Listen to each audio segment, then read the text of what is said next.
when the internet first came up, I think there was not that notion of risk, right? So I think it was embraced as a new technology. There was competition, and I think the US was not just giving the technology away, the TCP/IP, internet, etc. It was kind of a friendly hegemony. So it was useful for the United States because it was losing in telecommunication and later was losing in mobile business. So the internet was a great next leap forward for the United States. And was still kind of wasn't not a risk-free world, but the risk was not an issue. But today it's completely different, right? Completely, it's the risk is inscribed already in the law. So we have the AI Act in Europe.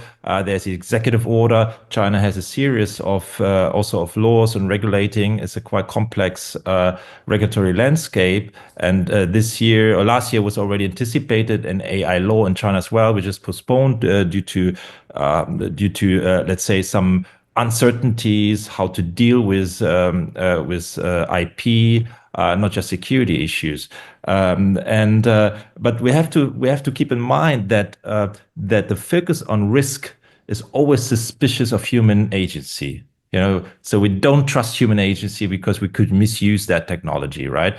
And what is not suspicious of human agency? Actually, what does put trust into human agency is morality. And then in the West, however, we face a deep crisis in morality. So, and that makes it very difficult, despite the lessons from the previous phase of globalization, which had a lot of, let's say, unsustainability and caused a lot of displacement and a lot of stress on the environment, etc.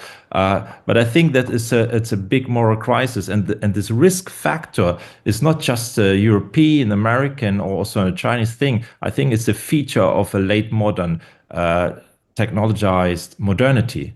So I think this is what we have to cope, and this will not go away. And I think also the regulatory push is nevertheless necessary in order to create that trust. I think if you look at the cybersecurity, if you don't create that trustworthiness, you cannot also grow in a healthy way.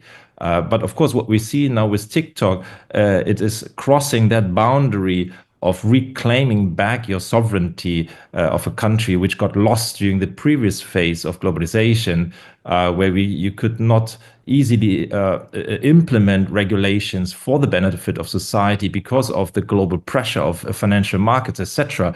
And now you see the reverse effect, which is crossing the boundary of, let's say, protecting a society or for the good of society, or just having a protectionist approach because you want to keep that technology out for the reason of manipulation, etc. So what we see, I mean, there's a lot of, I think what we see with Trump, and lots have been written. I think I've written also some parts of that.